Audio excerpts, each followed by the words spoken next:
Brian MacKenzie, welcome to the show. It's great to have you on here today. Thank you for having me on, Doc. Appreciate it.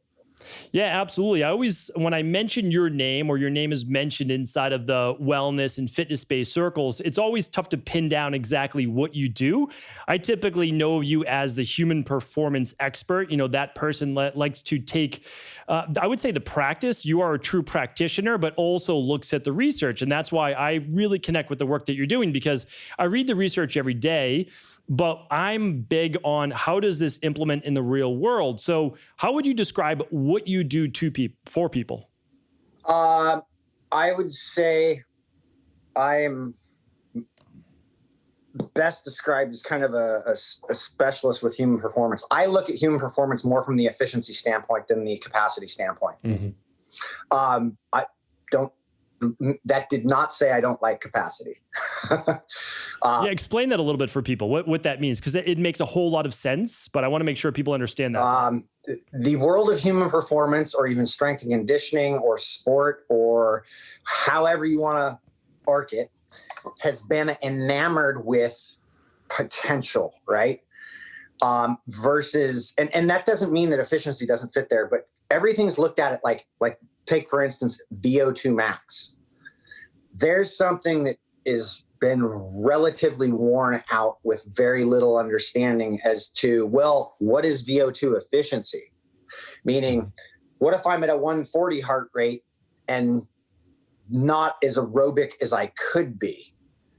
Versus like, hey, my aerobic capacity is 155 heart rate, right? Or how much weight I can actually pick up. There's a capacity issue, right? Like I can deadlift 500 pounds and it's like, awesome. Where does that translate for you? Mm-hmm. What does that translate into for you? Or does that put you into a specialization, right? And there's nothing wrong with any of that. I like it all, but I've been more drawn to nature's side of things. Nature doesn't care. Nature's got one main law. It's called adaptation.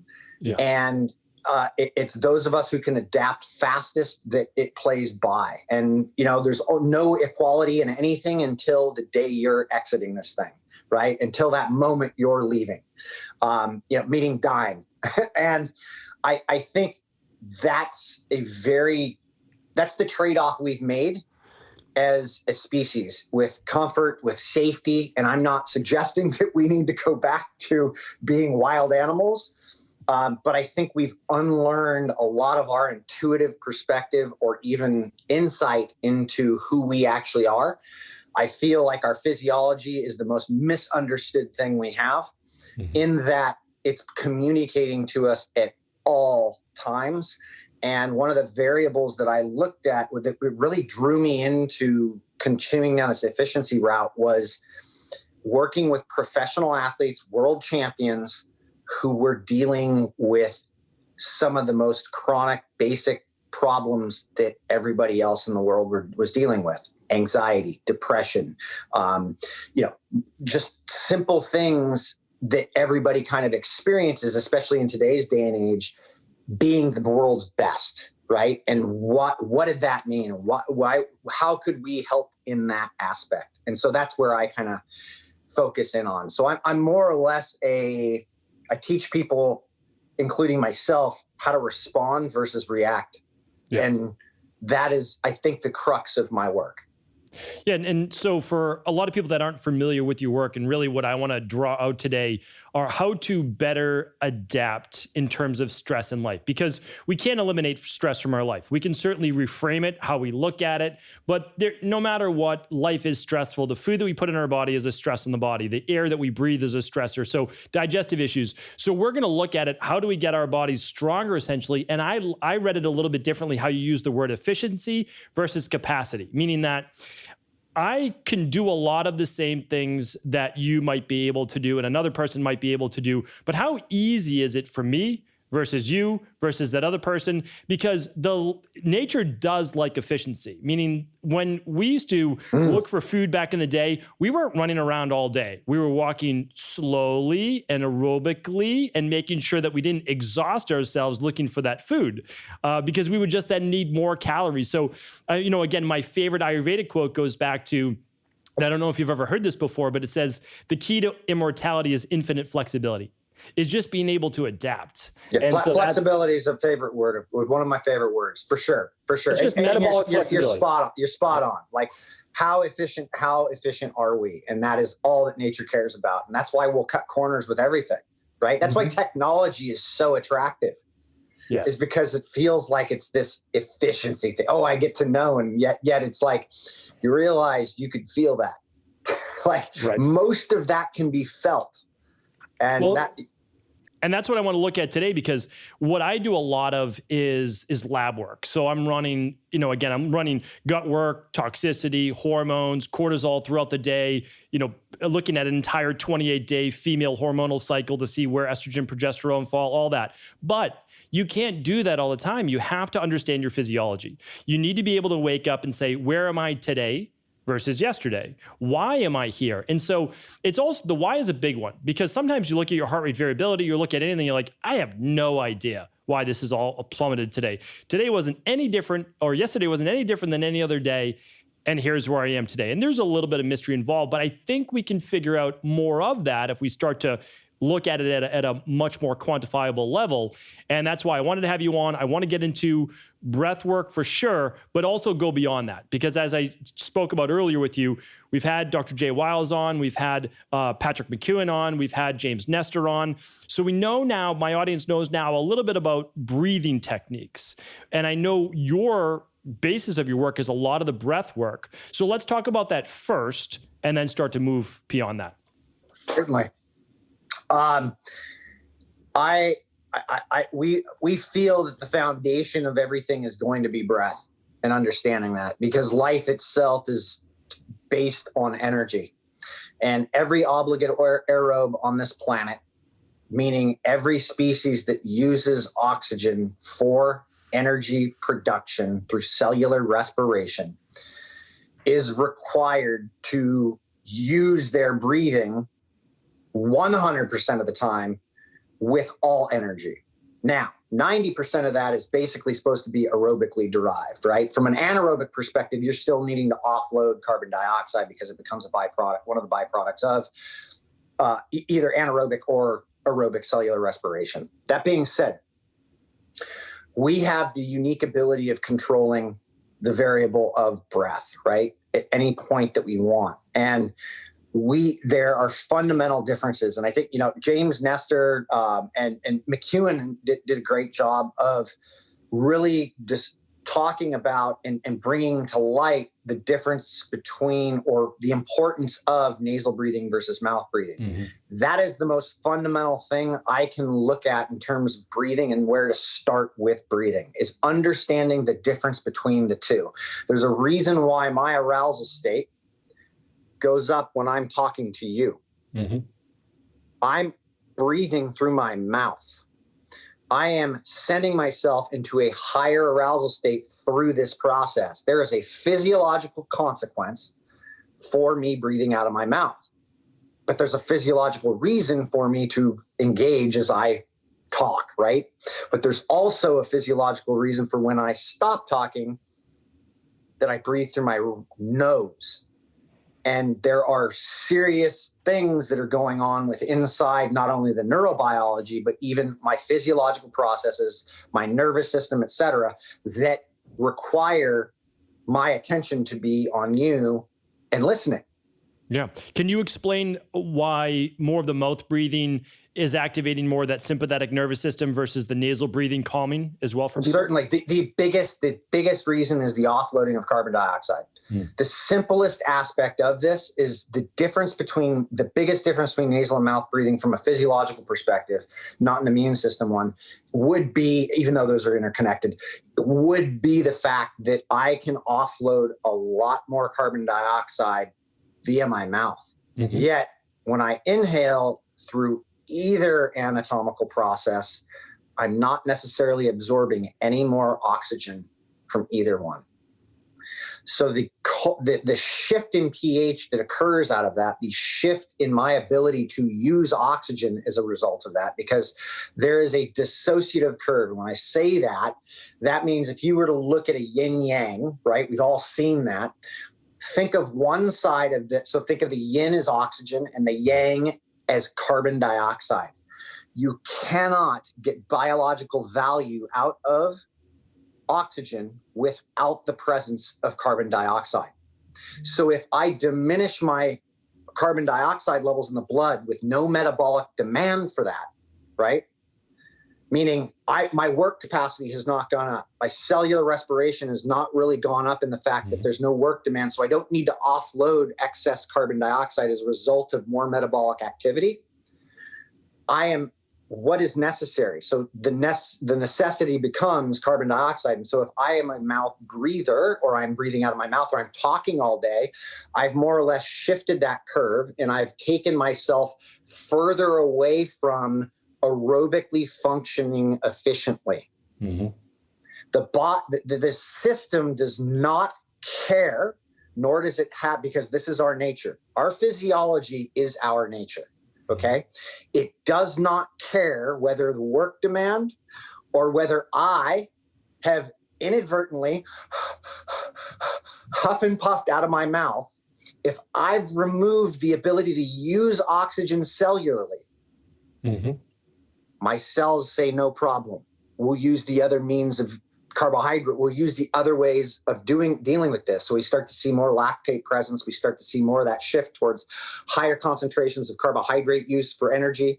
Then we start to see that dip towards anaerobic cellular respiration, which becomes glycolytic, right? So this then starts to move. And I'm not saying this all happens at once, but I will say this. We have looked at this under metabolic testing.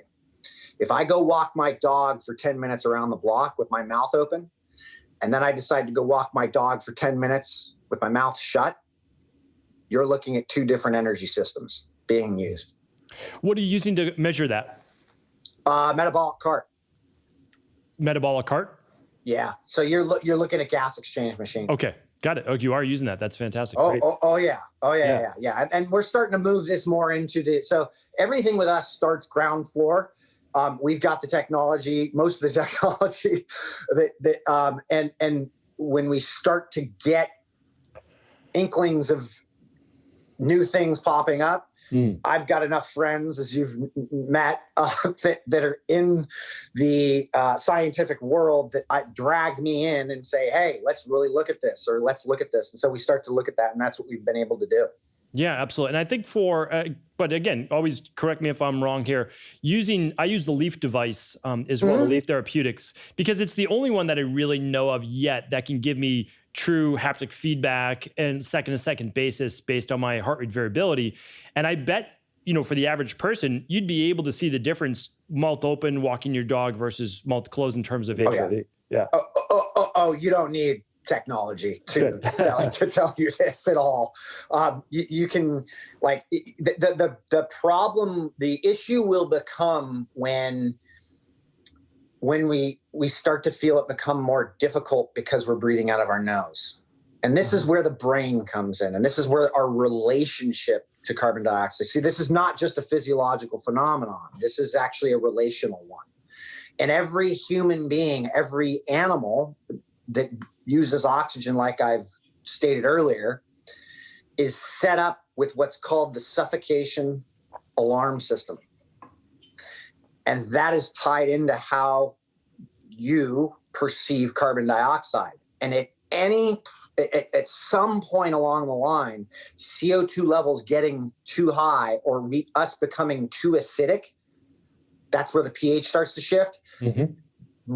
Our chemoreceptors are setting off haywire mechanisms in the brainstem that are saying, breathe, dude, breathe. And this is where the idea of I'm running out of air, or I don't have enough oxygen comes in, when in fact, that probably couldn't be further from the truth. You just have an exorbitant, you have an excess amount of CO2 that you're not used to that's kicking in.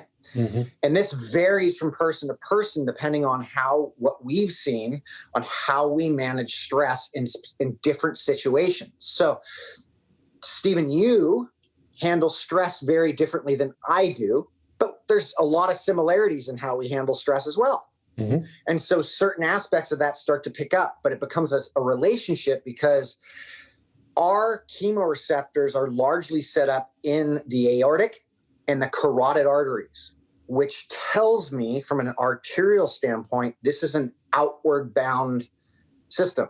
So it's a predictive system that the detection system in the brainstem is using to predict where that shift is happening. Mm-hmm. It's not what happened. So if it was in the venous system, it'd be too late, right? And we'd have deoxygenated blood. We'd have higher levels of CO2 because that's what's coming out in the venous system and what I inevitably end up expelling or exhaling, right? Yes. And so the relationship comes into play. And this is why you can have a free diver who can hold their breath for 11 minutes statically, or you have you and me who hold our breath for 3 or 4 or 5 minutes, or you have general population who can hold their breath for less than a minute. For sure. And so I just want to take one step back for anybody who's kind of new to the conversation. We're really talking about carbon dioxide as a mediator to allow more oxygen into the tissues at its simplest level. Now, I just know from working in private practice, the average person, they're sitting across from me, I'm taking their oxygen, maybe it's a 97, maybe it's a 96, and that's just them with an oximeter on their finger. All of a sudden they start to talk and they talk about all the things that are wrong with them. And I'm just watching that oximeter and it's starting to drop down to 92, 93. And this is just them at rest. So we start to do some breath work and I know that you've talked about this before. And I just say, take a breath in for me, just a nice slow inhale through the nose. And then I ask them to do the exhale and their inhale will be twice as long as their exhale. And I say, okay, now purposely try to exhale for a longer period of time. They just can't do it. And this is something that people can test at home. Is that because their nervous system is so locked up and tense, or is it carbon dioxide and chemosensitivity-based receptor issue? I would say the latter, in that sensitivity to CO2 has them locked up. Mm-hmm. And this is where our work started to really pivot years ago, when I started noticing that not everybody responded to the same breathing protocols in the same way. People were having very different reactions. Like if you had a high anxiety person and had them breath hold, that wasn't actually a good thing for them. That started to spin them out, right? Yeah. Like, so if you did like an, inhale, hold, exhale, hold, like a box breathing set, it didn't exactly do it for them. So we ended up backing those types of folks up to something that was just like a simple 3 count in, 3 count out. Yes. And just follow that pattern. And what happens as a result of following that pattern? So now you've got 1 breath every 6 seconds. Now you've got 12 breaths a minute, right? So now we've got people slowed down. Mm-hmm. That slowing down has raised levels of CO2, which now vasodilates. So we start to get a calming effect. There is a reason why people used to tell people to breathe into a bag when they had a panic attack. The physiological consequences of that are more carbon dioxide back into the system, vasodilation, calming of the system. All of a sudden, the nervous system starts to relent and let up. And so I look at it as like breath is the gateway to the nervous system, meaning it's probably the most powerful tool we have in grabbing a hold of that nervous system, whether we want to go up or whether we want to go down, right? And that's also tied into thinking and emotions, right?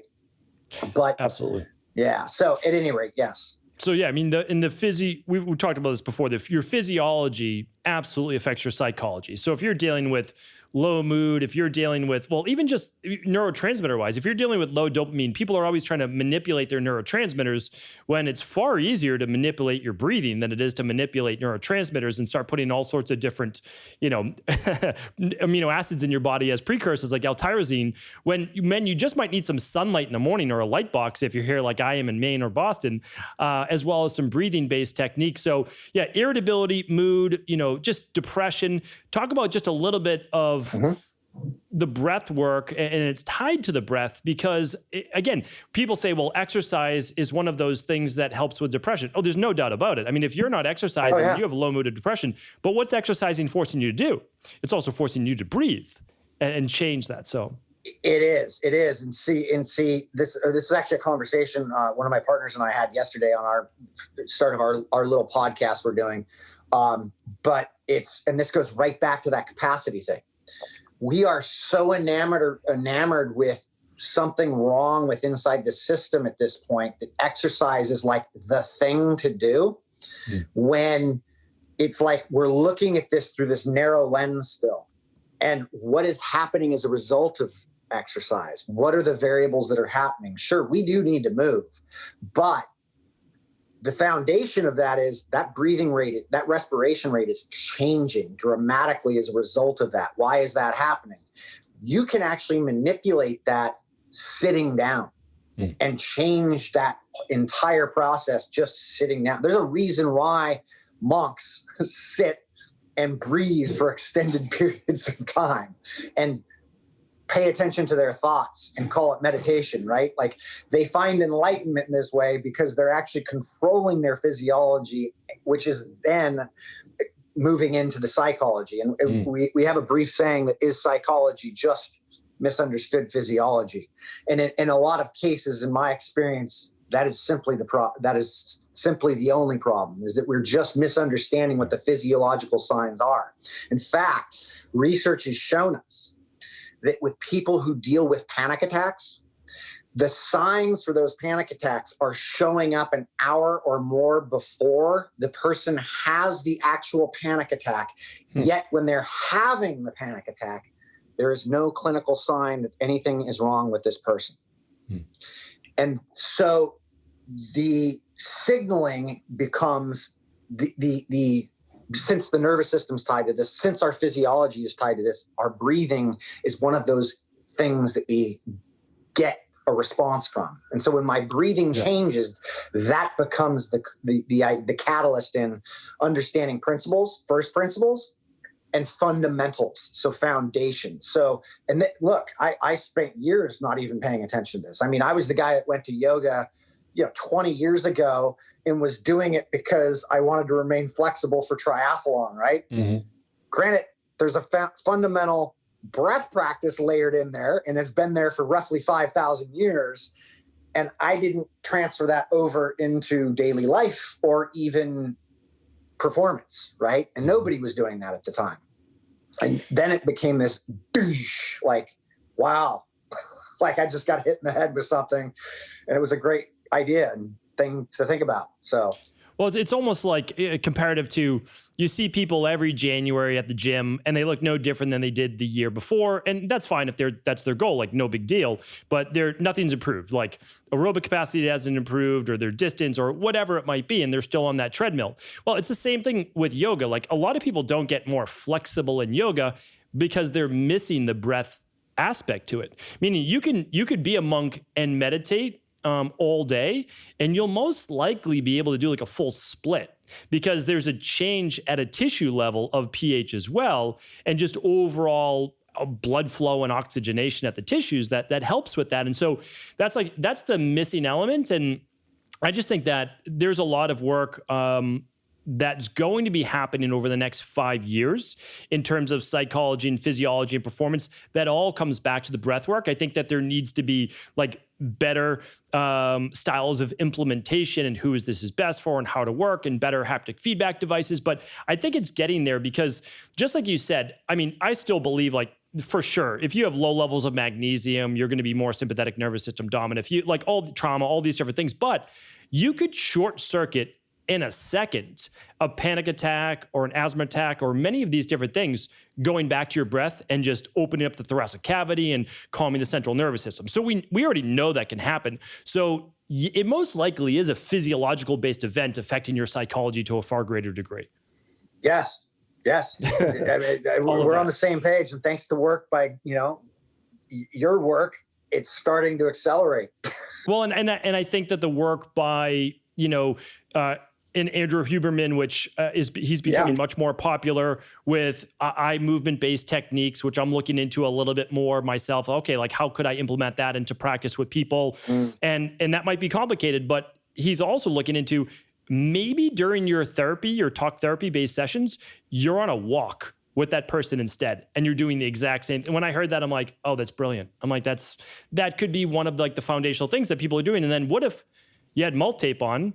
So, because you can't think about everything at the same time. So you're now working on nasal breathing, and that could be a game changer. And I've just found that for myself, and I'd love to get your feedback. So I'm in Maine right now, Boston. I split my time between the two. It's freezing out. It's snowing literally right now. I do trail running for like 6 months of the year, because for about a decade of my life, from like 2000 and 2010, I gave up all aerobic based training because I said it's ridiculous. Anything I get from aerobic training, I can get from sprint based training. And I was just all about it. I was in more of like the natural bodybuilding world and performance, all those different things. And from an exterior point of view, I was getting better gains, but from the insides, I don't think I was in great shape, and flexibility, all those different things. So now I've gotten far more back to aerobic. It's probably like not 50% of my training, but let's say like 35, 40% of my training, maybe a little bit more. And my HRV's improved. I've made myself do nasal breathing, like everything improved with that. Now, the reason I'm getting to that, in my office, I have a Rogue Echo bike now that I've just been using for sprint-based training. And because I can't go out, can't do my trail running, my HRV has gone down, and my energy is about the same, but my relaxation-based state has gone down. Have you seen that at all, the tie between doing more anaerobic, which I'm doing now, versus aerobic? Very much so. Very much. I'd like to learn more and hear more about that, because I'm blaming it on a few different things. Because my sleep is exactly the same, but I'm also, and this is going to be part 2. Do you think sunlight plays a big role in aerobic as well as HRV metabolism? I haven't really thought about the sunlight aspect, but I'm sure it does, since sunlight is probably one of the most important things that we have, especially from that D3, vitamin D standpoint. It affects just about everything. So what I have noticed is people who become aerobically efficient respond to heat much easier than those who do not. And cold folks who are more anaerobic or more power-based end up responding to cold real well, right? Meaning how? They're tolerant to it, or they improves tolerant. their HRV? They are tolerant to one or the other at first, until those things switch. So moving more towards the thinking about the training, like I was and am a big proponent of high-intensity training, but where it's kind of changed for me, because I literally I created a paradigm shift quite some time ago inside the endurance world by taking away, by saying we don't need to go out and suffer and beat ourselves up for these long durations of time. You can actually shorten those windows and couple this stuff with strength and conditioning and high intensity work. Mm-hmm. Where I've changed that thinking is how energy systems are developed. And this is where we've implemented something like a gearing system. So think of your breathing as gears, and gear 1 would be nasal only and an equal in and out, right? From there, it moves up to a little bit of a faster. So it's faster inhale on the nose only. Then it's fast nose in, fast nose out. Nose in, mouth out for gear 4, mouth in, mouth out for gear 5. Very rarely are we touching that gear 5 in training anymore, even if it's short, hard work. Mm-hmm. And here's why. If I control that variable of carbon dioxide, the system will have to regulate itself back to where it can manage that after a few bouts, right? So if I don't allow myself to go over a gear 3, let's say, I am staying far more aerobic, but I'm forcing that CO2 mechanism to play, making it feel very difficult, right? Mm-hmm. So where I've seen this is I've worked with a number of CrossFit athletes, a lot of them, like the best in the world, like Tia Claire Toomey, I've worked with for years. Rich Froning I worked with for years. A lot of these world champions and people who were, big names in CrossFit and are big names in CrossFit, I've worked with. And the ones that get it actually apply more of the aerobic training to what they're doing, right? So what you're seeing, then you start to see the problems with the people who don't.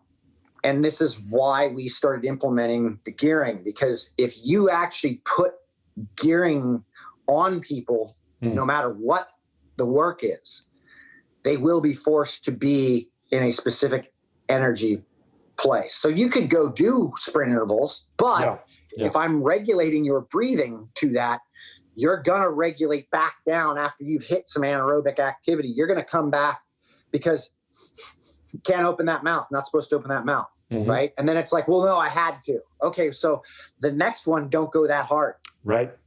And learn where that aerobic threshold is. And that's what that is. And this is what we're teaching people now. And so what we originally did was a skill-based approach to endurance training. Where we've moved to is a gear system approach that is really skill focused on all around conditioning training. So looking at all of this stuff and saying, hey, where do you want to go? I mean, sure, go out on your run, but give it, if you're supposed to be aerobic, keep your mouth shut. Well, I can't keep my mouth shut. Well, guess what? You're not as aerobic as you think you are. Right. No, it's an important point because I had to dial it way back. So I was committed to nasal breathing only while running. I had read Chi Running, a decade ago, all these things. And I'm like, well, yeah, but it slows down my performance. So I'm not going to do it. But I went back, literally mouth taped, just made myself just say, no matter what, you don't get to open your mouth while you're, and I had to slow it way down. And my trail run, the hard part is the very first 50 yards is essentially straight uphill. So I was almost crawling for the 50 yards, but again, committed to that. And what I found is after about 3 to 5 minutes, it didn't happen right away. I was breathing very rapidly through my nose for those first 3 to 5 minutes. And then my body's like, okay, I got it. And it reset itself. And so when you're talking about this, and for anybody who's kind of like losing it a little bit right now, it's simply between like thinking of more of our traditional cardio and working with oxygen versus that lactic acid or glucose-based metabolism for when you're doing like strength training. But I've actually looked at it differently. And I know that you kind of think the same thing is my strength training now is all nasal breathing. And I refuse to do anything that causes me to do mouth breathing because it stimulates my sympathetic nervous system too much, and I'm then too fatigued, not fatigued, but I'm more worn out the next day. And I believe the oxidative stress process is too much on my body. And I also think it's why people can't maintain Ironmans and CrossFit for life, because the oxidative stress just crushes them. Yeah. But again, I don't know. That's not founded in anything, but I've noticed my recovery much better. And I'm sure you're pretty intuitive, and obviously you pay attention to a lot. You're a smart guy, and you have a practice. So you're working with people. How many people a day are you seeing? How much talking are you doing? Oh, you are absolutely correct. So I talk for 4 hours a day of recording, and then probably another hour of meetings. And so I would then say, I think you're spot on, dude, because why would you need to go in and squat or deadlift and start to mouth breathe when you've been really mouth breathing all day, and just regulate your lifting now to something that is keeping you a little bit more in those aerobic lines. Not that you're not going to hit some of that anaerobic stuff, even with your run. Like when you start off on anything, if I go stand up right now, there will be anaerobic activity that occurs metabolically because there's not enough oxygen right there present for the cells that need it for the demand that's happening. But it then starts to regulate, and that's why ventilation goes up, respiration rate goes up, right? Yes. But if I actually draw in a deeper breath, I'm pulling in more oxygen, and then I'm controlling the CO2 out. I'm actually forcing more of those the trillions of oxygen molecules in a single blood cell, right? To get out of that thing. And this is where, like, look, when we're talking about disease, we're talking about metabolic dysfunction.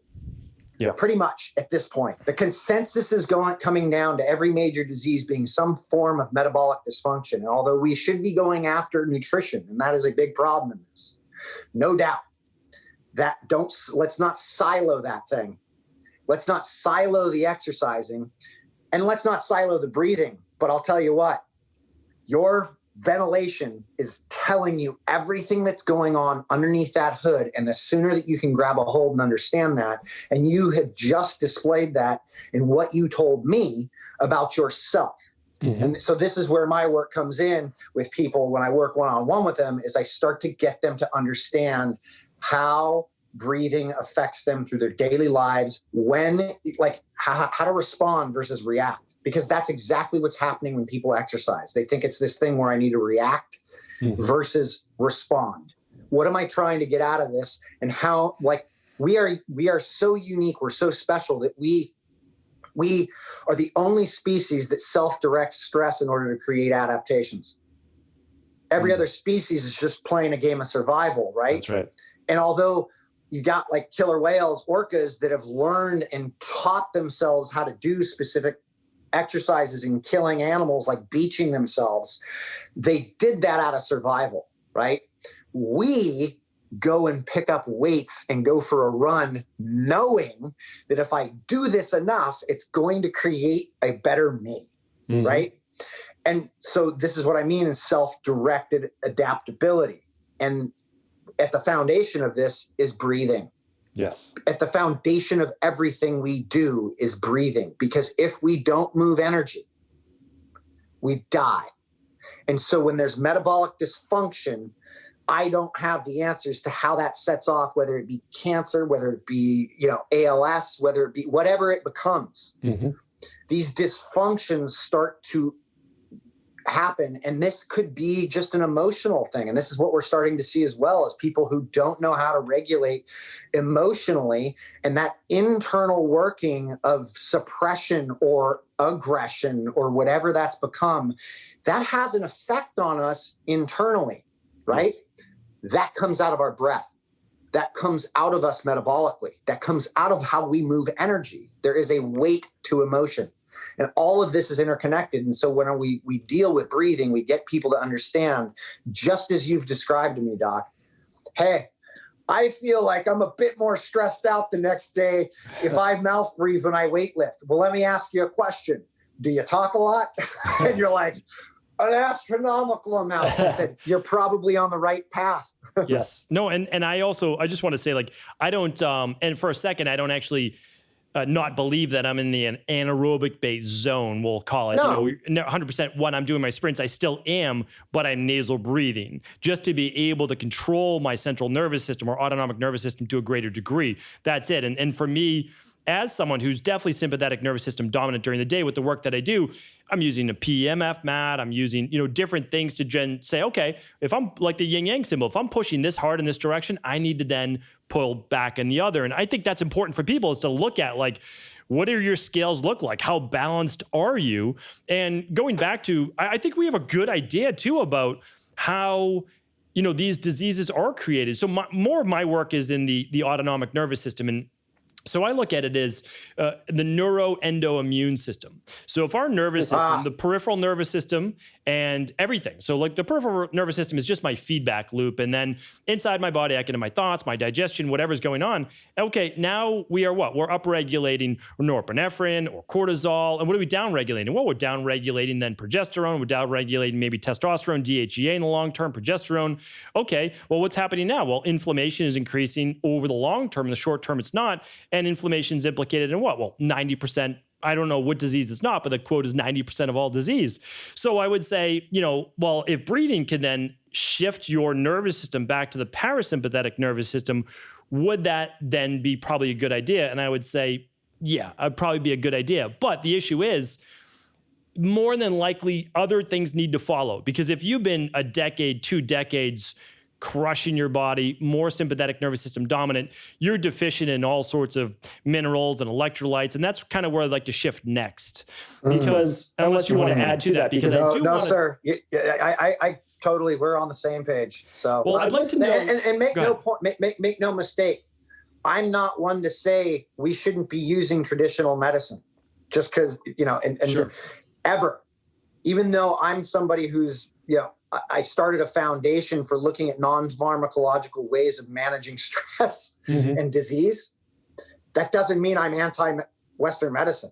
Yes. That means it needs to be used with something else, and vice versa, right? Like it might. Well, I essentially took an oath to never use pharmaceuticals in my profession because I'm a naturopath, board certified naturopath. Of course. But there's, like you just said, there's a time and place. Hey man, for there's going to be an emergency. My life is here because of Western medicine, no doubt. Like I raising my hand, like it happened. I would prefer not to be using. Yes. Because that's like, I want to be as natural. I want to be as in tune with my nature as possible. And that's right. And pharmaceuticals are going to mask your nacher. And so if you use them in the short term because it's life-saving, then absolutely 100%. I always tell people if your blood pressure's 200 over 130, you should probably be put on some medication temporarily so that you don't have a stroke. Like that's because we can't help you if you've had a stroke. Like, or you know. Well, let's couple that with some breathing exercises from Brian MacKenzie. Absolutely, 100%. So let's talk a little bit about though, because I'm leaning towards at least a theory that some people have a difficulty with carbon dioxide tolerance because they have kidney dysregulatory issues that are not properly buffering the pH of their blood. And because of that, they're not able to balance oxygen within the cells. So they're constantly dealing with a suboptimal pH of the blood, meaning that instead of 7.356, they're more like 7.2. They hover. They're acceptable, but their body's constantly needing to buffer that and using up. What are your thoughts on that? And that's why some people kind of get stuck. Or do you think that, that's probably not to do with it? Chicken or the egg, man. You're talking chicken or the egg right now. That was my very first thought when you brought that up. I tend to lean towards there is some sort of disturbance inside the system, whether it be an emotional one. And by that, like, look, a lot of people are emotional deniers. They're real good at hiding what they're not dealing with, right? But they're real good in certain areas and not in others. Like maybe they're real great in public or at work, but with their family, they're terrible at saying no to, right? And they'll basically cook themselves out for dealing with somebody else when they had no capacity to do so. Or you're just talking about somebody who's angry all the time and doesn't know how to manage stress at all, right? Sure. We all have places we could work on here. So I think that's kind of fundamental in this. And that like I just brought up earlier, that carries weight. And now, if it's somebody who is your chronic amateur exerciser, right, has to work out, has to get this run in, no matter what, this is emotional dysregulation. So this is something that's a problem. And so if I have stress that I haven't managed right, or that was new, like let's say there's a death in the family, and then all of a sudden work came up and there's all this work I had to do, but I had to get my run in. Was it advantageous to get my run in? Or did that send me over the cliff? Right. And we have and just try and see if you can fit something into this idea that I'm giving you, in that we all fall here at some point, right? Well, it goes back to that total stress load. You know, like what you put on the body. And a death in the family or a breakup is a really big one. I see that as a trigger point in my practice for autoimmune issues. It was always there. Like it was getting there. Oh, and then boom, this happened. Fired from a job or whatever it might happen. Yes, correct. So going back to your original question, I tend to lean towards this process that's been occurring, and over breathing is a result of that throughout our day. Whether I'm a high performer, here's my type A's, you and me. Yes. I talk most of the day. Then I need to work out really hard because that's what makes me feel good and powerful, right? Then I go home and might have a glass of wine every night. Oh, so, and then I try and work on my relationships, right? But that's not going real well either, right? So you have tied in here a lot of overbreathing. What happens from an overbreathing standpoint? The kidneys go on overload to make up for the loss of carbon dioxide by releasing bicarbonate into the system, which inevitably leaches the mineral and electrolytes out of the system. Yeah. So we see athletes who have osteoporosis, or we have cramping issues. Like I saw this for years and always thought it was just like this sweat issue. Yet we would address a sweat issue and they would still cramp. And then when I started looking at the mechanisms through the physiology of this stuff, it was like, holy crap, they're over breathing when they're running. Like they're literally just leaching it out through breathing. Like that's becoming the aspect of it. So I'm not right or wrong. Yeah. I'm just saying this is one of those aspects that very few people have looked at, and yet there's research dating back to 1949 showing this electrolyte imbalance. There's actually a researcher out there who directly went after the patents of the electrolyte loss from overbreathing, so that he created mineral compounds that you could give to people who were dealing with schizophrenia, dealing with psychosis, dealing with things that were inevitabilities of this process of occurrence. And I'm like, why is he going after this? Why does he have patents on this in 1992? And it's like, you start looking back on research, you're like, holy, like this is literally what happens when we are overbreathing. And then you look at like the work of, Can I stop you there for 1 second? I want to actually just talk about that part because that was going to be my next question is, I wonder if this person's using magnesium, sodium bicarb, and a potassium citrate and not the calcium, because the calcium is what's essentially being leached and that creates the imbalances between calcium and sodium and calcium and magnesium. But my next part to that would be, because I don't know if that's true or not, have you tried with any of your experimentation using any kind of bicarb solution, sodium, magnesium, or potassium citrate to improve breath hold time or to improve nasal breathe or anything like that? Yes. Yeah. And what did it look like? Anything? Yeah. They can work, but the biggest change I saw was shutting my mouth.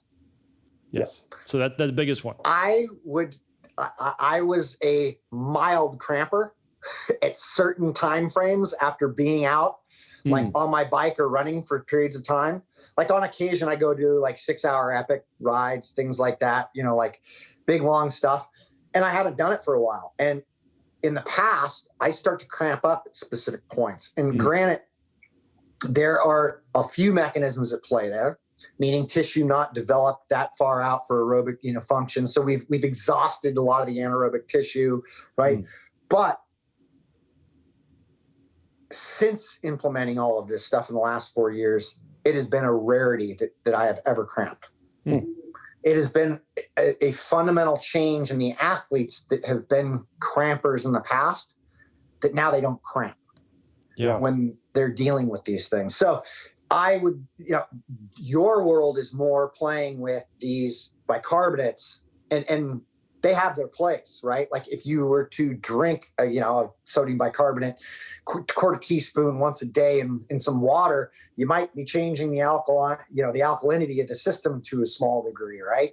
Getting that shift, which inevitably could help with the system in dropping and not creating this over-breathing compensatory shift. But that over-breathing compensatory shift is actually a more alkaline place. That's where things are getting off-skewed with the over-breathers. Yeah. And so it's getting us back down.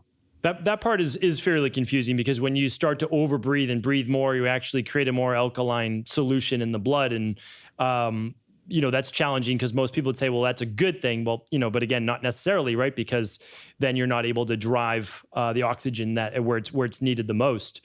Correct. But I did cut you off. And where were you moving next after I asked about those alkaline solutions?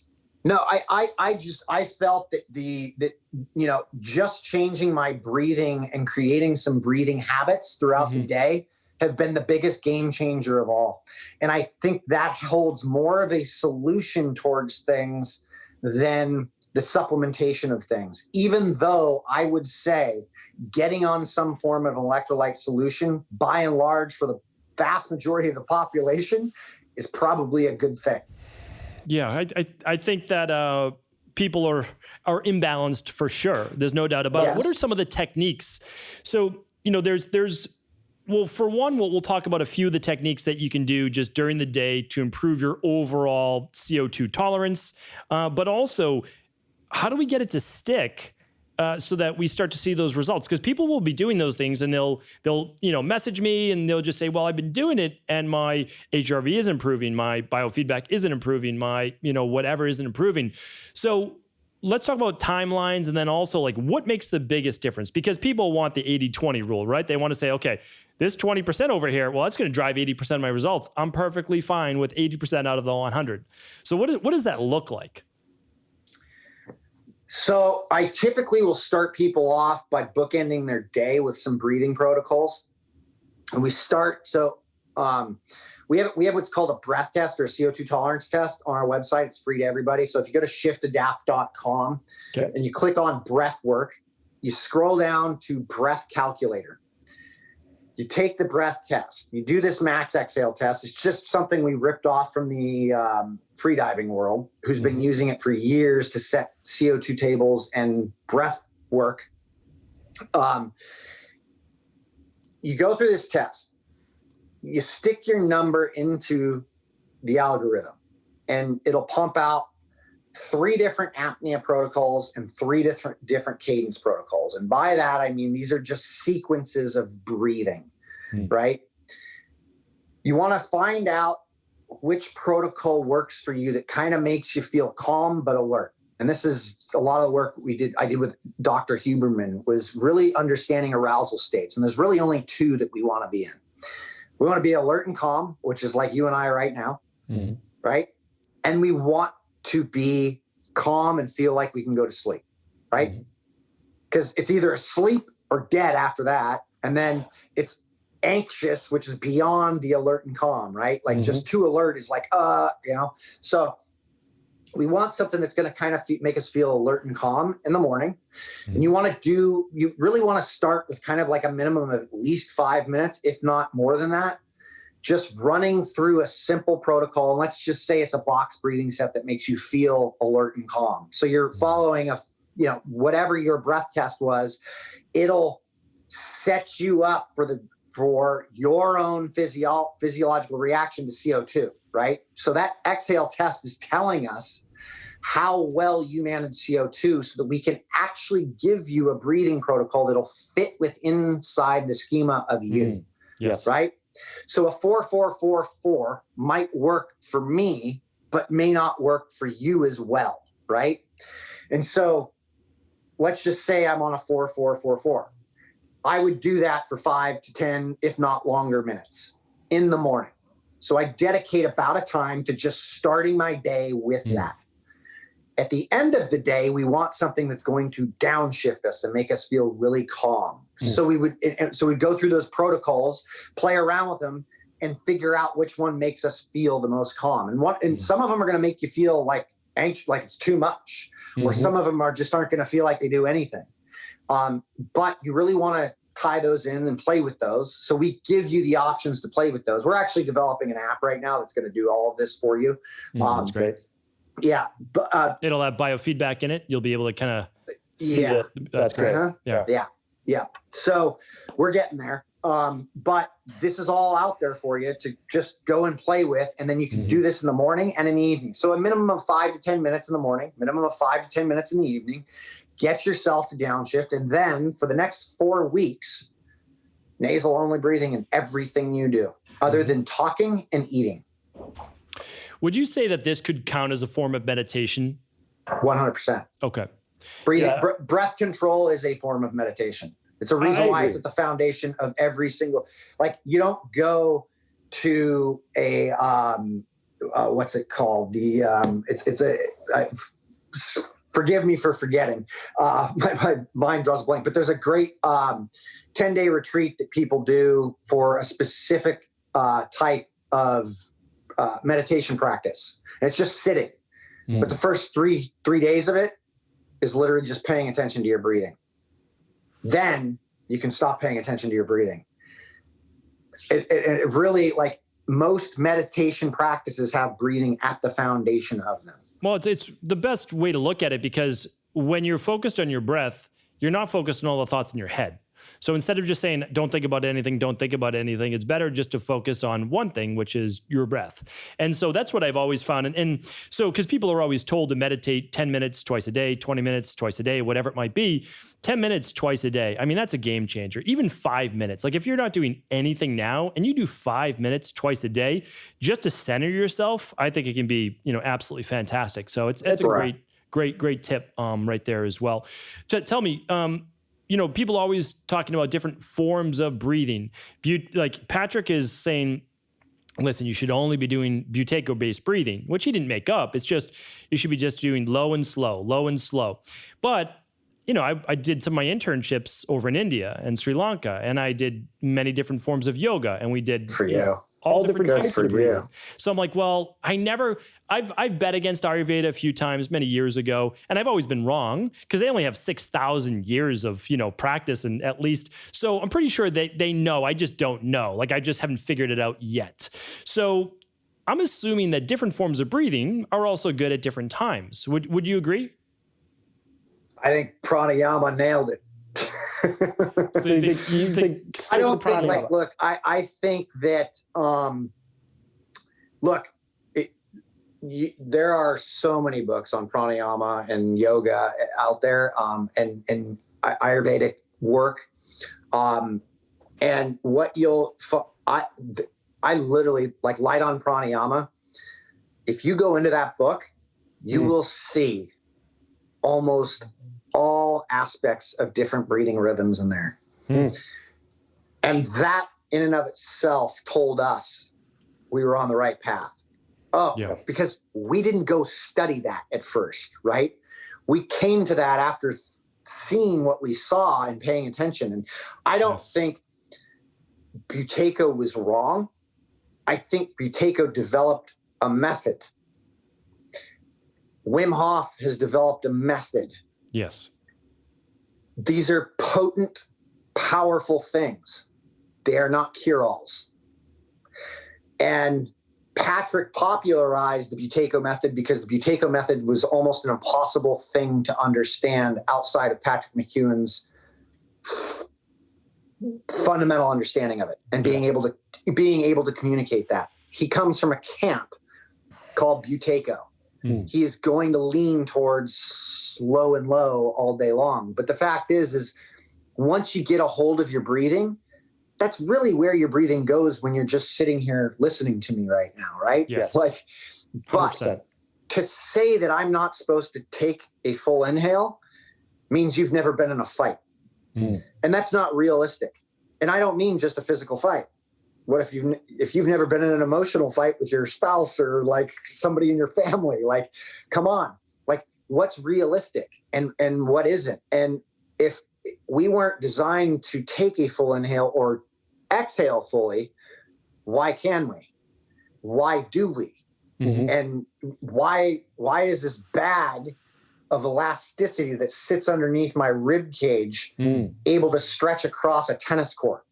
If I were to just dissect it, like it's so elastic, it's and it's more sensitive at those end ranges to diffusion. Yes. Weird. So, but that doesn't also mean I need to be going all day long. Right. Right. Yeah, it's interesting to find the balance because I agree the set point should be Buteyko breathing. I agree with Patrick on that. However, I just feel like from a fundamental physiological perspective, you need to get into the deep lower lobes of the lungs, stretch, and get rid of all of the junk, for bad of a lack of terminology, from the bottom lobes of the lungs. And so I think that's important. I think it's powerful. And I'll relate it back to actually a post I saw you post. Is like, I'd prefer to be the guy, I don't even know when you wrote this, but I was like, hey, I'm on the same exact page. I prefer to be the guy who can eat a donut once a week and be totally fine than the guy who, breaks out in a rash or hives or whatever it is they said. Like you want to be able to go to this breathing zone, go to this breathing zone. Yeah. And then just move right back to your, set point, your homeostasis right away. So that's how I see it. You need to be able to use them all. Yeah. And I mean, look, like it's so funny because we all get siloed into these places at times, right? And I can't tell you how many like DMs and how many conversations I have with people about like, well, Wim Hof does this whole hyperventilation thing. And it's like, yeah, there's a time and a place for everything. And it's actually can provide some very needed deep relief to the nervous system if done appropriately. But if you're somebody who's dealing with anxiety or has cardiac problems, I'd probably suggest staying away from Wim Hof now, because your physiology is telling you that if I go into a sympathetic uptick by hyperventilation, I constrict blood vessels. If I'm a cardiac patient with problems, I probably don't want to be doing something like that. It's funny, people used to get so mad at me when Wim Hof first came out, and I didn't know anything about Wim Hof, but I said, hey, if you do this, you're going to be in more of a sympathetic nervous system state. You're going to produce more adrenaline, norepinephrine, most likely more cortisol. This, and this is going to happen. I don't think it's such a good idea. Now, the reason why I've made a little bit of a turn is, and I still don't believe it's being taught properly, is if you do the Wim Hof method and you understand the relaxation response most people don't, but you can get from it, then it takes you to an even deeper place of parasympathetic nervous system. Now, if you can do that, it's a game changer, but they don't teach that. That is its intention. And that is what Wim is capable of doing and what Brian Yes, Wim is. We need to teach that. Yeah, like well, and I mean, look, I've spent I spent a lot of time with Wim. I was very close to Wim at times. He's very deep into this stuff. And yes, I do think that there is, like, look, and this is what I was alluding to with Patrick. He sits in the Buteyko camp. He's going to need to lean towards Buteyko being this thing. But he's a smart man, and he understands principles. And this is where the difficulty becomes, is it's like Wim's a pretty smart guy too. He created something, but it's not new. This is a form of Tumo. This is an ancient form of Tumo. It's one of the versions of Tumo. And there's been aspects of this taught in yoga with stern warning. Yeah, by the way, very experienced monks who have like decades of training then got to train in like Tumo. It's like, it wasn't just your average person. Correct. And I mean, look, Brian MacKenzie's jumped into a lot of this stuff, into the deep end to just experiment. But he's come back to saying that the foundation of all breath work should be understanding the difference between nose and mouth breathing. That is it. That is the fundamental. Now, can you sit and follow a pattern for 5-10 minutes in the morning, 5-10 minutes at night? Can you also just shut your mouth for the next month and anything you do, including the exercise that you participate in for the next month? And professional athlete barring, every human being should be able to do that and if their ego's getting stripped, then therein we have found where maybe the issue might be.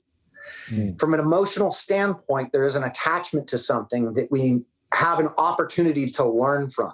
What happens in the next month if I can let go of this part of my ego and my attachment to this, and the outcome of this being my performance, and seeing what happens in a month and what will happen to my performance after that. For me, and for many of the people that I've worked with, they got way more efficient and saw a capacity down the road that they didn't realize they could have. And I've had CrossFit athletes who could only nasal breathe at like a 140 heart rate on an assault bike. And in a month, were at a 170 heart rate and felt like they could go forever. Wow. Yeah, that's impressive. That is a very big difference. I'm not saying that's going to happen to everybody, but I can say that with what we've seen from a metabolic perspective, it is a game-changing thing that is occurring for a lot of people. And it's so game-changing that it's basically at the foundation of what we're teaching now. And would you say, so, we have stayed on the topic of breath work again, like it's just, this is the foundation. I mean, if you want to get better at anything, it has to come back to that: energy systems of the body, etc., mood, irritability. But what about, are there other factors for heart rate variability? Meaning, a lot of people I work with, they want to improve heart rate variability as a measurement. Yeah, maybe it's competitive for sure, but as a measurement for overall health. Meaning, if your heart rate variability is dropping, there could be reasons for that, recovery, etc. You're getting sick, but you're most likely not as healthy. And from the bottom, we'll just go with one standard. Your body's not as able to adapt to stress. You are not able to handle stress in your life. So is breathing really the number one thing you can do to improve heart rate variability, taping at night, et cetera, or are there other modalities we can add into this? I think breathing is probably, breathing is the most powerful tool we've got to grab a hold of our nervous system that we've got. That doesn't mean it's the only tool. There are plenty of tools, exercise being one of those, and variance in that exercise becomes critical as well too, right? Like, hey, I got really good variance, or no, like training variance. Like, am I picking heavy things up? Am I doing long duration things, or am I just fitting myself into a box into one thing, right? And for the vast majority of us, we're not professional athletes who are needing to specialize, right? So I think light exposure is critical. In the morning, in the evening, that is fundamental. I think some sort of idea around, like, look, yoga, there's a reason why it's the oldest movement practice that we know of. And it just so happens learning how to inhale fully and exhale fully through positions lends itself to understanding what flexibility or mobility might really truly mean. Meaning, can I take a full breath of air in this position, or am I going right? And if I'm doing that, well, you should probably back off to where you can and move into something fully, right? Yes. And so I think we have to look at movement from that perspective, right? So this is where exercise movement comes into play. Emotionally speaking, I think I really think breathing's biggest thing that has given me is my ability to respond versus react. I will not sit here and play like I don't have I don't deal with a lot of crap sometimes. I can deal with sleepless nights. I can deal with a lot of different things. I can fundamentally tell you the difference between how I manage that stuff now versus how I used to is 360. Like, if I'm up or if I have had a night's sleep, I know pretty well the next day what I can do and what I can't. And that's based on, and what it comes back to is my breathing. And not getting down on yourself, right? Like, it's like, I didn't sleep that night. Okay. Like, it's managing your emotions. Or maybe a couple nights in a row, like I get myself caught into a tizzy. Like, if I start to go into a tailspin as a result of that, that's me reacting. Yes. Versus responding and going, oh, this is an interesting opportunity to learn from. What have I been doing? It's been getting here. Oh my God, I can't believe I'm doing, oh, there I go, right? Tail spinning again. I'm catching myself in the reactive nature, right? So I then start to know how much I can take on. And I've been so good at that. I'm somebody who used to get colds probably every 3 to 6 months. I might get a cold once every year and a half or so now, right? I learn to respond to what it is based on how much stress I've taken on, because I am very keen and aware of my breathing. And I'm parlaying this to your heart rate variability right now. Yes. What we've seen is that CO2 tolerance is, and this is speculative, but so our theory right now in watching and observing for a number of us is that CO2 tolerance is about 24 hours ahead of heart rate variability. Interesting. Okay. So my breathing rate is changing significantly in some aspect. So if my heart rate variability is going to be real low on a specific day, you're going to catch that through your breathing probably in that 24-hour period.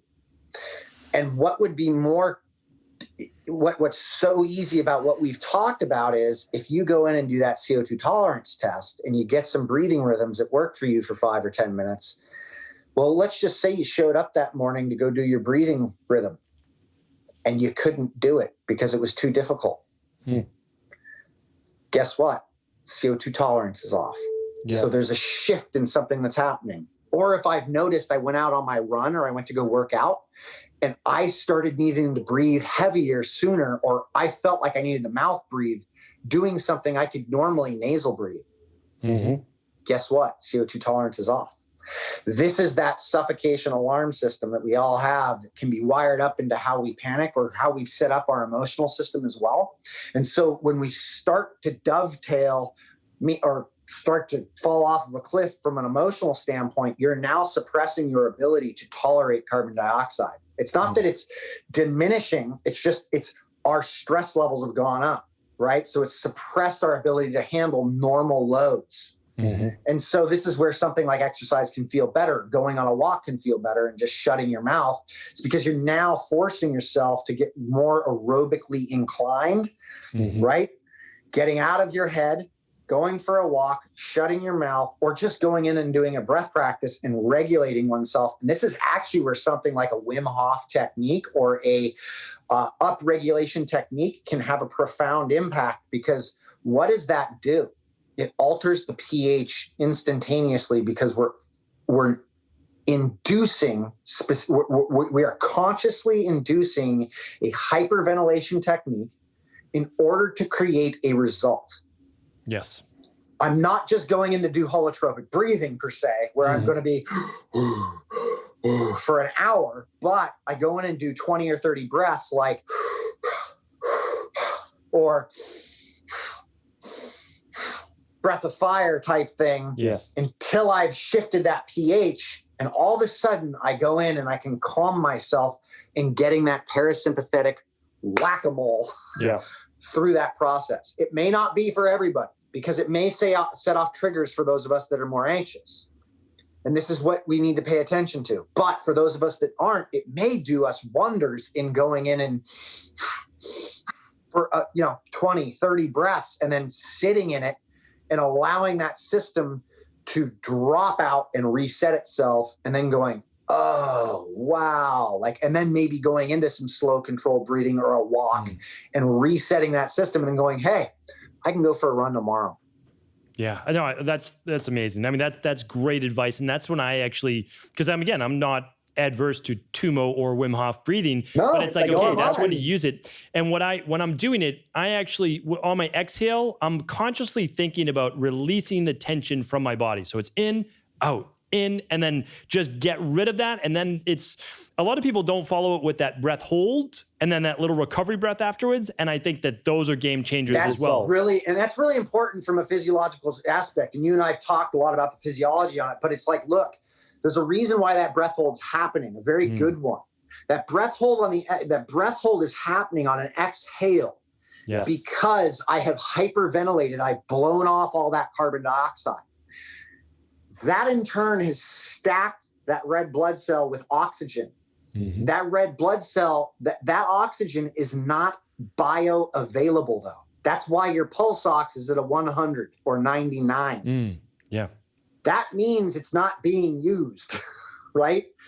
Now, if I hold on an exhale, what happens? Carbon dioxide starts to raise in the system, and I'm not allowing it to exit. So it's building in the system, and all of a sudden, all that oxygen is getting knocked off at a rapid rate. But this is also why you're not supposed to do this type of stuff in water. Is because what it's doing at a more rapid rate is it's shortening your time period to passing out with low oxygen, because it's using up all that oxygen so quickly. And that is where, when you feel the urge to breathe, you inhale and breathe, hold for a brief time, maybe 10 seconds. And all of a sudden you get this whoosh, and that is where the system has reset itself, because you've now regulated the system, but the pH of the system is now shifted a little more alkaline. And this is why you're going to feel a little better, because there's less inflammation in the system at this point. Absolutely. Yeah. You get the decrease in inflammation from natural cortisol production. You get the decrease from that partial alkalosis. And so they can be powerful techniques, but these are legitimate techniques, and people unfortunately don't have the full story, and they have passed out in water and even just a cold tub. And died. Yeah. And that's the thing, is like, especially because you can hold your breath longer than you normally can. And why is that? You've removed the mechanism, like I brought up earlier, Carbon dioxide is the trigger for breathe, not oxygen. There's so very little in the system dedicated to oxygen sensing that it prepares you for death when it's too low. That's why you get woozy and pass out when oxygen is low, is it's your system saying, oh, okay, fine, we're going to knock you out. You're going to die. And then what we'll do is turn your breathing system on while you're out. And that's where shallow water or drowning occurs. Yeah. So these, I'll definitely link up some videos today. What I'd like to do now is to share with people best first steps if this is brand new to them, and what they should look for then as step 2, step 3 to be able to walk up that ladder. And you have so many programs and different ways to teach people. Maybe there's favorite videos. We talked about shiftadapt.com. What are the first 2-3 steps that people should be taking? Really, I think getting a grasp on the difference between nasal and mouth breathing. How much mouth breathing are you doing out of a day? Can they catch themselves breathing out of their mouths when it's not necessary? And if I'm going to work out, is it necessary every time I work out? If I'm mouth breathing every time I work out, I can tell you right now, we have a deficiency. Like, we need to understand that there are some real metabolic implications for that, right? Granted, maybe they don't show up for 10 or 20 years. But I can tell you from a professional athlete standpoint, they will show up in 3 to 6 or something like right in that range, right? That being said, that is the foundation. Then it's really just being able to sit for 5 or 10 minutes each day at the bookends and regulating my nervous system to begin and to end. Then it's fundamentally, can I just, for the next month, nose breathe in everything I do other than eating and talking? So it goes back to that aspect of the difference between what is necessary. So what the difference between nasal and mouth breathing, we should see, if you have not applied any of this, you should see a lot of change in the next 4 weeks. Then we can start talking about gears and training. We can start talking about more advanced exercises, things that we can implement into a lot of this stuff, which is all on our website. And so for your subscribers, it's we have a subscription, or the people who are listening to you, we have a subscription where we put all of our webinars that are an in-depth look at kind of everything I've been talking with you about. So we've got a tremendous amount of information and from an educational standpoint on there. But what we also have is kind of a look into how we train, so how we exercise, what we're doing, and how we're applying this breathing concept to that. We also have daily breath work, where there is actual breath work for beginners, intermediate, and advanced practitioners to actually go in. If you don't want to think and don't want to go through all of this, perfectly fine. Go and follow along. We will guide you through that process to getting a basic understanding of all of this stuff and to where you can implement it. We're more or less taking, there used to be a saying that you can't meditate your way through plowing a field. But what if you bring the meditation to that field? And this is what we're actually doing, is we're bringing the meditation aspect into human performance and bringing a side to this that brings more awareness, because I believe that awareness is at the heart of all of this. And you cannot be fully aware, right, all the time, but which only means we can continue to be a little more aware of things every day. And so the more aware I am of what's going on with me, especially inside, the more in tune I am, the less I need to see of my health practitioners, the happier everybody is as a result of that, right? Yes. So there is no greater thing or freedom than being aware. And I think breathing is that gateway into that freedom of being responsive to what's going on under the hood. It's fantastic. Yeah, absolutely. And I agree. This is about overall health and happiness and awareness and all of those things coming together. And it pours into every aspect of your life. So can't recommend it enough. Brian, where can people connect with you online as well? Because I know you do some pretty fantastic posts on Instagram, which are really informative as well. Not just what you eat for lunch. Well, appreciate. Yeah, that's only on occasion. My Instagram is @_Brian MacKenzie, but we have our website, my business's website, which is shiftadapt.com. So my business is Shift. They can also go if they want to do a consult or look into the mentorship stuff that we do. I do. That is on brianmackenzie.com. So those are the easiest places to find me. That's where I'm most active with everything that we're doing. Excellent. I'm going to link all of those up today on the show notes. And if you're interested in research, which look, if you don't want to buy into anything I've said, perfectly fine. We've got a list of research that we've compiled that we've put on to the Health and Human Performance Foundation, which is hhpf-foundation.org. We are also running research. We're involved in research. We're launching a kids program called Breathe for Teens because we believe this needs to be implemented for kids because we need functioning adults and we're not giving them the tools. And we think this is a fundamental tool. So anyway, there's my... That's fantastic. Well, people will have some homework to do. I'm going to link all these up for sure. Awesome.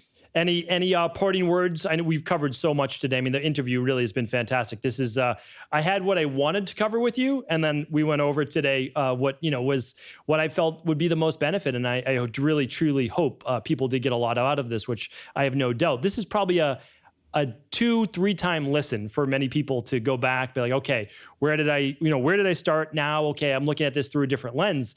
And I'll just mention that's where I've been with Ayurvedic medicine. I mean, I studied that previously. I did internships in Ayurvedic medicine, really moved more towards orthomolecular bioregulatory medicine, have come back to Ayurvedic medicine with a different mindset and different outlook. And I'm like, oh, wow. I'm like, this is so much more in depth than I ever thought. Yeah. And it's interviews like this too, that you just you can listen to this a year later and be like, oh, I'm in a different spot. I get it. I know what they're saying. So yeah.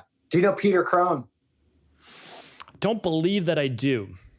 You'd like him. He's an Ayurvedic guy, but he does a lot of he calls himself the mind architect. Fantastic guy. If you want me to connect you, just tell me, but go look into him. Go see him on Instagram. You'll like him. I'll have to check that out. Really great chatting with you today. And I'm going to link up, again, everything where people can find you. Appreciate your time, and hopefully we can have you back on for a part 2 in the future. Thank you. And I appreciate the work you're doing too. So thanks a lot. Thank you.